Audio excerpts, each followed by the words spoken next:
दिल्ली में एक press conference, कुछ सवाल, फिर अचानक हंगामा, चप्पल फेंकी गई, मारपीट हुई और अब इस पूरे मामले ने सियासी रंग पकड़ लिया है। एक तरफ पूर्णिया से निर्दलीय सांसद पप्पू यादव इसे अपनी हत्या की साजिश बता रहे हैं, तो दूसरी तरफ आरोपी कह रहे हैं कि वो सिर्फ सवाल पूछने गए थे और उनके पास कोई हथियार नहीं था।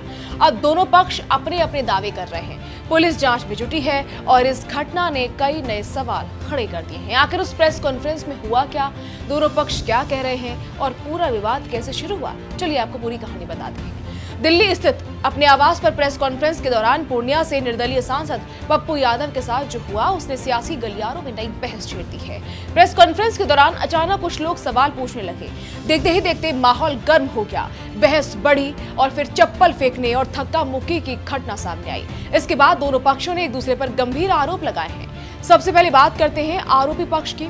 इस मामले में फरार बताए जा रहे हैप्पी शर्मा ने मीडिया से बातचीत में दावा किया कि वो जल्द ही पुलिस के सामने पेश होंगे। उनका कहना है कि वो किसी तरह का हथियार लेकर अंदर नहीं गए थे। उनके मुताबिक सांसद के घर के बाहर पहले से पुलिस तैनात थी और सभी लोगों की पूरी तलाशी ली गई थी। ऐसे में चाकू लेकर अंदर जाने का सवाल ही नहीं उठता। उन्होंने कहा कि पूरी एंट्री और चेकिंग कैमरों में रिकॉर्ड है। हैप्पी शर्मा का कहना है कि वो सिर्फ एक सवाल पूछना चाहते थे। उनके मुताबिक वो ये जानना चाहते थे कि पप्पू यादव सनातन और हिंदू आस्था को लेकर ऐसी बातें क्यों कर रहे हैं और भगवान राम की तस्वीर जमीन पर रखने जैसी हरकत क्यों की गई। उनका दावा है कि जैसे ही उन्होंने सवाल पूछा, वहां मौजूद समर्थकों ने उनकी पिटाई शुरू कर दी। उन्होंने ये भी कहा कि चप्पल किसने फेंकी, इसकी उन्हें कोई जानकारी नहीं है। अब दूसरी तरफ पप्पू यादव का पक्ष भी सुनिए। सांसद का आरोप है कि ये सिर्फ विरोध नहीं था, बल्कि उन पर जानलेवा हमला करने की कोशिश की गई। उन्होंने कहा कि अगर मौके पर मौजूद लोगों ने बीच बचाव नहीं किया होता तो उनकी हत्या भी हो सकती थी। पप्पू यादव ने यह भी आरोप लगाया कि हमला करने वाला शख्स बीजेपी से जुड़ा हुआ है। घटना के बाद पप्पू यादव ने सोशल मीडिया पर भी नाराजगी जाहिर की। उन्होंने प्रधानमंत्री नरेंद्र मोदी और केंद्रीय गृह मंत्री से सवाल करते हुए पूछा आखिर किसने उनकी सुपारी दी है। उन्होंने आरोप लगाया कि उन पर हमला करने वाले लोगों को राजनीतिक संरक्षण मिल रहा है और अगर ऐसा नहीं है तो उनके खिलाफ सख्त कार्रवाई होनी चाहिए। सुनिए आप खुद देख रहे हो, पकड़ा है, चाकू किस तरह हमला किया, वो कह रहा है जान से मारे। आप तो डेली बाबा लोग कह रहे हैं चला दो, 51 लाख रुपया देंगे, 11 लाख रुपया देंगे, सब कह रहे हैं मारो, हम तो बचाई। अब तो देखिए हम उस पर बैठ सो गए। सर आपको तो मैंने अभी फुटेज दिखाया भाई, अभी तो मारने की साजिश थी, वो तो बच गया। लोग यदि मिलने वाले जनता दर्शन नहीं होते।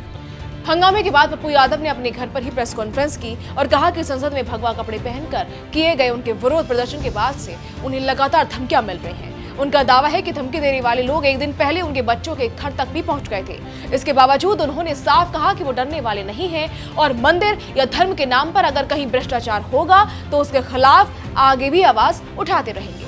उन्होंने ये भी कहा कि राहुल गांधी, प्रियंका गांधी और अखिलेश यादव जैसे नेता भी सनातन की रक्षा की बात करते हैं। ऐसे में क्या सिर्फ बीजेपी और आरएसएस ही हिंदुओं के ठेकेदार हैं? पप्पू यादव ने दोहराया कि वो राम मंदिर चंदा मामले को आगे भी उठाते रहेंगे और जरूरत पड़ी तो इसी तरह विरोध भी करेंगे। इस पूरे मामले में उनके वकील तनिष्क अरोड़ा ने भी दिल्ली पुलिस पर सवाल उठाए। उनका कहना है कि लगातार मिल रही धमकियों को देखते हुए पुलिस को 2 बार लिखित रूप से सुरक्षा बढ़ाने की मांग की गई थी, लेकिन इसके बावजूद केवल 3 सुरक्षाकर्मी तैनात किए गए।